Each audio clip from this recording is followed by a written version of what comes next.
Hello student, मैं आफाक अहमद। विज्ञान class 10वीं की हम लोग क्लासेस रोज़ाना ले रहे हैं। हम लोग अध्याय 1 रासायनिक अभिक्रिया एवं समीकरण पढ़ रहे थे, जिसके 2 लेक्चर हम लोग के कंप्लीट हो गए हैं। ये तीसरा लेक्चर है। पहले 2 लेक्चर में हम लोग रासायनिक अभिक्रिया एवं समीकरण के बारे में जाना, और दूसरे लेक्चर में हम लोगों ने रासायनिक समीकरण को संतुलित करना सीखा। आज का जो हमारा लेक्चर है वो रासायनिक अभिक्रिया कितने प्रकार की होती है उसके बारे में रहेगा। तो हम लोग वीडियो शुरू करते हैं। आप लोगों के कोर्स में 10वीं क्लास के कोर्स में 8 तरह की रासायनिक अभिक्रियाएं हैं, जिसमें से आज हम लोग 4 अभिक्रियाएं के बारे में जानने वाले हैं, जो संयोजन अभिक्रिया, वियोजन अभिक्रिया, विस्थापन अभिक्रिया और द्विविस्थापन अभिक्रियाएं हैं। कल के लेक्चर में हम लोग आगे की अपचयन, उपचयन, ऊष्माक्षेपी और ऊष्माशोषी अभिक्रियाओं के बारे में पढ़ेंगे। एक साथ में आप लोगों को सारी अभिक्रियाएं इसलिए नहीं बता रहा कि आप लोग ज़्यादा अभिक्रिया एक साथ देखकर कंफ्यूज हो जाएंगे। तो आज खाली 4 आप एक साथ देखें ताकि आप लोगों को समझना आसान हो जाए। तो मैं आप लोगों को बेसिक कॉन्सेप्ट समझाने की कोशिश करूँगा। आप लोग उसको विथ एग्जांपल में आप लोग समझाने की कोशिश करूँगा। आप लोग उसको धीरे धीरे कैच करने की कोशिश करिएगा। कोई डाउट हो तो अगली क्लास में आप लोगों के हम लोग कंप्लीट करेंगे। तो पहली अभिक्रिया है संयोजन अभिक्रिया। संयोजन अभिक्रिया, जैसा कि नाम से पता लग रहा है कि ये संयोग की हम लोग बात कर रहे हैं। संयोग कहते हैं जुड़ना या इस तरह की कोई चीज़। इस अभिक्रिया में ये किस तरह की अभिक्रिया होती है जिसमें 1 या 2 या 1 से अधिक अभिकारक होते हैं। 2 भी हो सकते हैं, 3 भी हो सकते हैं, 4 भी हो सकते हैं, लेकिन इसका उत्पाद जो है वो हमें सिर्फ एक प्राप्त होगा। एकल उत्पाद, जिसको हम लोगों ने कहा सिंगल उत्पाद, जो हम लोग का बनेगा। जैसे एग्जाम्पल के तौर पर यहाँ पर मैंने एक एग्जाम्पल लिया है। मैंने 2 अभिकारक लिए हैं, ए और बी। इन दोनों अभिकारक की जब मैंने क्रिया कराई है तो मुझे सिंगल उत्पाद मिला है, जिसे ए बी कहा गया है। हो सकता था यहाँ पर और भी उत्पाद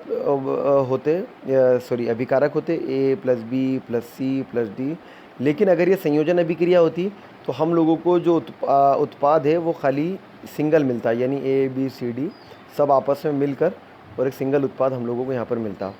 तो ऐसी कोई भी अगर अभिक्रिया है जिसमें अभिकारक मिलकर और एक उत्पाद बनाते हैं, एक उत्पाद बनाते हैं, या एकल उत्पाद जिसे कहा है, सिंगल उत्पाद अगर बनाते हैं, सिंगल प्रोडक्ट बनाते हैं, तो ऐसी हर अभिक्रिया को संयोजन अभिक्रिया कहते हैं।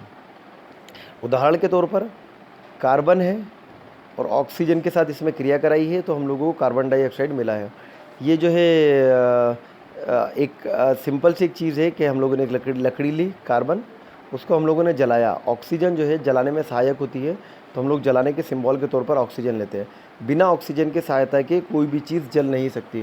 तो कार्बन के साथ में मैंने ऑक्सीजन की क्रिया कराई तो मुझे जो है एक सिंगल उत्पाद प्राप्त हुआ, एकल उत्पाद मिला, जिसे कार्बन डाइऑक्साइड कहते हैं।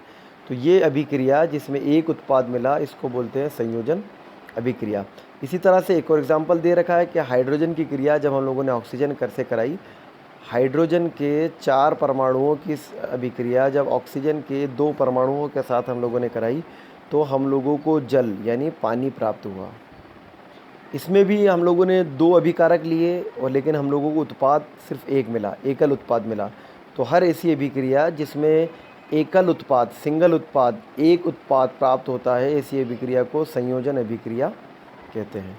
आई होप ये बात आप लोगों को समझ में आ गई होगी। संयोजन अभिक्रिया एक बार और डेफिनेशन देख लीजिए। जिन अभिक्रियाओं में अभिकारक मिलकर एकल उत्पाद बनाते हैं, ऐसी अभिक्रियाओं को संयोजन अभिक्रिया कहते हैं।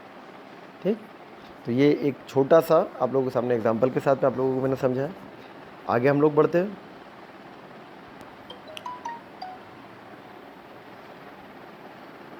दूसरी हम लोगों की है वियोजन अभिक्रिया।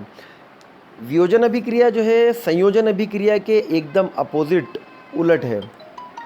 संयोजन अभिक्रिया के एकदम अपोजिट या उलट है हम लोगों की वियोजन अभिक्रिया। वियोजन अभिक्रिया जैसे कि नाम से पता लग रहा है कि इसमें जो है इसमें तोड़ने वाली बात आ रही है।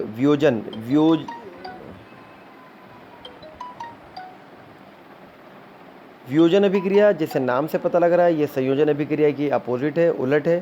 संयोजन में आपस में चीज़ें जुड़ती हैं, वियोजन में आपस में चीज़ें घट जाती हैं या अलग हो जाती हैं।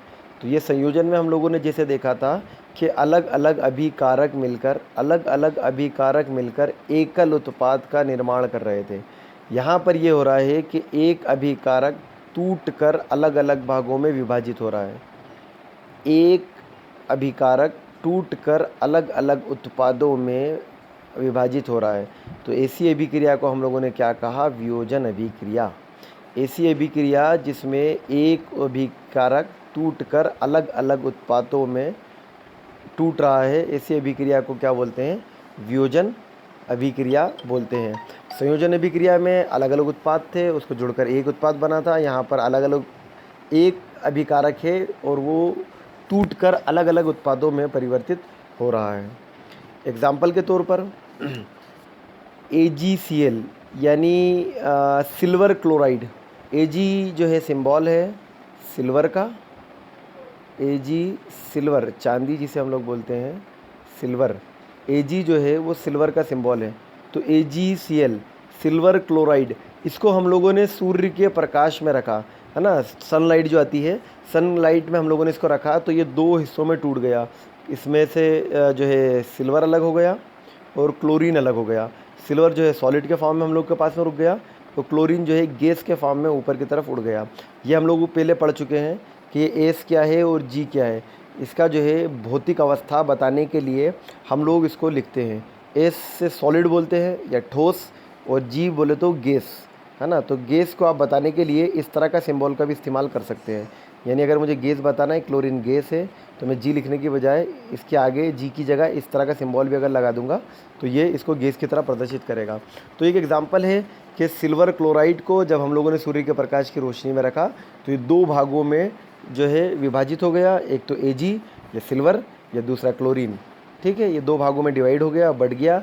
इस अभिक्रिया को हम लोग बोलते हैं वियोजन अभिक्रिया, जिसमें एक उत्पाद अलग अलग हिस्सों में टूट गया। इसको हम लोगों ने बोला वियोजन अभिक्रिया। इसी तरह की एक चीज़ है AgBr, है ना। सिल्वर ब्रोमाइड, Br बोलते हैं ब्रोमाइड को, ब्रोमीन को। तो AgBr silver bromide, Ag silver को, Br ब्रोमीन को, तो AgBr मिलकर बन गए सिल्वर ब्रोमाइड। इस सिल्वर ब्रोमाइड को हम लोगों ने सूर्य के प्रकाश की रोशनी में रखा, सनलाइट की रोशनी में हम लोगों ने इसको रखा। तो जब सनलाइट की रोशनी में इसको हम लोगों ने रखा तो ये दो भागों में टूट गया, Ag और Br। यानी सिल्वर जो सॉलिड फॉर्म में है, एस हम लोगों ने लिखा है, ठोस अवस्था में है, और जी यहाँ पर लिखा है, यानी ब्रोमीन जो है गैस की अवस्था में इसमें से बाहर निकलेगी। तो जी लगाने की बजाय हम लोग इस तरह का सिंबल भी लगा दे सकते हैं। तो यहाँ पर हम लोग देखेंगे कि AgBr एक अभिकारक था जो दो उत्पादों में टूट गया। इसको हम लोग ऐसी अभिक्रिया जिसमें जो दो भागों में टूट जाता है, एक से ज़्यादा भागों में टूट जाता है, इस अभिक्रिया को हम लोग वियोजन अभिक्रिया कहते हैं। आई होप ये चीज़ भी आप लोगों को समझ में आ गई होगी। संयोजन अभिक्रिया और वियोजन अभिक्रिया ये दोनों एक दूसरे के अपोजिट हैं। संयोजन में उत्पाद अलग अलग अभिकारक मिलकर एक उत्पाद बनाते हैं, और वियोजन में अभिकारक जो है टूट कर अलग अलग भागों में बढ़ जाता है। आगे बढ़ते हैं हम लोग। एक है विस्थापन अभिक्रिया। नाम से इसमें हम लोगों को पता लग रहा है विस्थापन बोलते हैं एक जगह से दूसरी जगह जाना, ट्रांसफ़र इसे हम लोग बोलते हैं। विस्थापन बोलते हैं एक जगह से दूसरी जगह जाना। मैं घर से स्कूल विस्थापित हुआ, या मैं उज्जैन से इंदौर विस्थापित हुआ, एक शहर से दूसरे शहर गया, तो इसको बोलते हैं विस्थापन, एक जगह से दूसरी जगह जाना। तो इस नाम के ज़रिए से हम लोगों को अभिक्रिया का पता लग जाएगा। क्या होता है, हम लोग दो चीज़ों की आपस में क्रिया कराते हैं जिसे हम लोग अभिकारक बोलते हैं। दो अभिकारकों को आपस में हम लोग मिलाते हैं, दो अभिकारकों को आपस में हम लोग मिलाते हैं। इनके मिलाने पर हम लोगों को उत्पाद प्राप्त होता है। तो जब उत्पाद प्राप्त होगा उस टाइम पर क्या होगा कि उत्पाद में से दो चीज़ों में से एक चीज़ ट्रांसफ़र हो जाएगी, एक जगह से विस्थापित हो जाएगी। मैंने आप लोगों को एक चीज़ समझाई थी कि ये जो सिंगल दिख रहा है Fe, आयरन जिसको हम लोग बोलते हैं या लोहा जिसे बोलते हैं, इसे तत्व कहा जाता है। और ये CuSO4 जो दिख रहा है, जिसमें Cu कॉपर है, S सल्फ़र है, O ऑक्सीजन है, यानी अलग अलग तत्व इसमें मिल गए हैं, तो इसको यौगिक बोलते हैं। इसमें थोड़ा राइटिंग जो है गंदी आती है कि इसमें हाथ से लिखना पड़ता है, तो आप लोग समझ लीजिए। इसको यौगिक बोलते हैं जिसमें एक से ज़्यादा तत्व आपस में मिलते हैं, और जहाँ एक तत्व होता है खाली उसको तत्व बोलते हैं। जहाँ पर सिंगल तरीके का जो है पदार्थ होता है उसको तत्व बोलते हैं। जैसे Fe एक पदार्थ है, इसको तत्व बोलेंगे। और जहाँ एक से ज़्यादा पदार्थ आपस में मिल जाते हैं इनको यौगिक बोलते हैं। तो यहाँ पर आप देख सकते हैं इसकी एक बार डेफिनेशन आप लोग देख लें कि जब कोई अधिक अभिक्रियाशील तत्व अपने से कम अभिक्रियाशील तत्व को विस्थापित करके उसकी जगह ले ले तो उस अभिक्रिया को विस्थापन अभिक्रिया कहते हैं। देखिए यहाँ पर 4 तत्व हैं, Fe है, Cu है, सल्फ़र है और ऑक्सीजन है। आयरन है, कॉपर है, सल्फ़र है, ऑक्सीजन है, ये 4 तत्व हैं। इसमें से 2 तत्व आपस में किसी की एक की अभिक्रियाशीलता कम होगी, एक की अभिक्रियाशीलता ज़्यादा होगी। तो जिसकी अभिक्रियाशीलता ज़्यादा है वो दूसरे की जगह ले लेता है और उसको फ्री कर देता है, उसको हटा देता है, ट्रांसफ़र कर देता है, उसको विस्थापित कर देता है। इसलिए इस अभिक्रिया को विस्थापन अभिक्रिया कहते हैं। एग्जाम्पल मैंने आप लोगों के सामने लिया है, इसको ऐसे समझिए। इसका मैं आप लोगों को इसका जो प्रैक्टिकल है वो आप लोगों को मैं शॉर्ट में बताने की कोशिश करता हूँ। मैंने ना एक परख नली ली, इसके अंदर जंग लगी हुई कीलें टांग दी, 1 2 4 जितनी आप लोग चाहें जंग लगी हुई कीलें आप इसमें टांग दीजिए। इस परख नली में मैंने कॉपर सल्फेट का विलयन ले लिया है। इस परख नली के अंदर मैंने कॉपर सल्फेट का विलयन ले लिया है ना, जिसे CuSO4 जिसको कहते हैं। कॉपर सल्फेट का विलयन मैंने इस परख नली के अंदर में डाल दिया है। एक परख नली ली जिसमें कॉपर सल्फेट का विलयन डाला और इसमें लोहे की 2 कीलें टांग दी जंग लगी हुई, ठीक है। तो लोहे की कीलें बोले तो आयरन Fe है ना, Fe आयरन लोहा जिसे हम लोग कहते हैं। तो 2 लोहे की कीलें मैंने जो है इसके अंदर डाल दी और कॉपर सल्फेट के विलयन में मैंने इसमें डाल दी। तो ये आपको समझ में आ रहा है अभिकारक कैसा हो गया।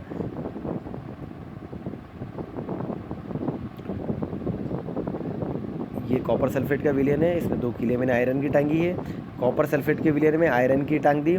इसको तकरीबन 20 मिनट हम लोग इसके अंदर रखते हैं और उसके बाद में हम लोग इसको चेक करेंगे। तो ये जो कॉपर सल्फेट का जो विलयन है ये आप लोग देखेंगे कि नीला रंग का हो जाएगा, ब्लू है ना, ये ब्लू कलर का हो जाएगा। कॉपर सल्फेट का विलयन अपना कलर चेंज कर देगा आफ्टर 20 मिनट, 20 मिनट पश्चात।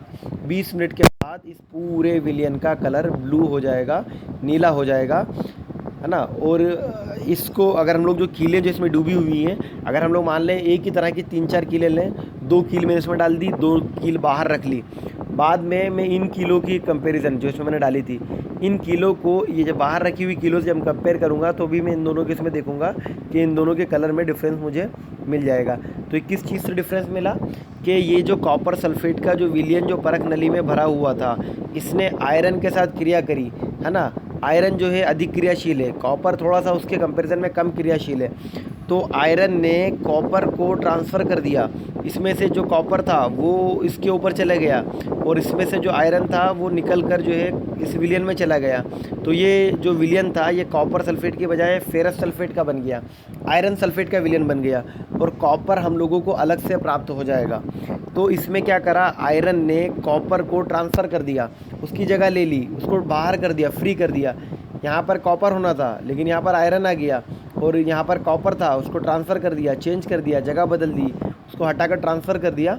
तो इस चीज़ को विस्थापन अभिक्रिया बोलते हैं, क्योंकि यहाँ पर एक चीज़ का विस्थापन हुआ है, एक चीज़ जो है एक जगह से दूसरी जगह पर गई है। मैंने आपको इसी के नीचे जो है 2 एग्जाम्पल और लिए हैं।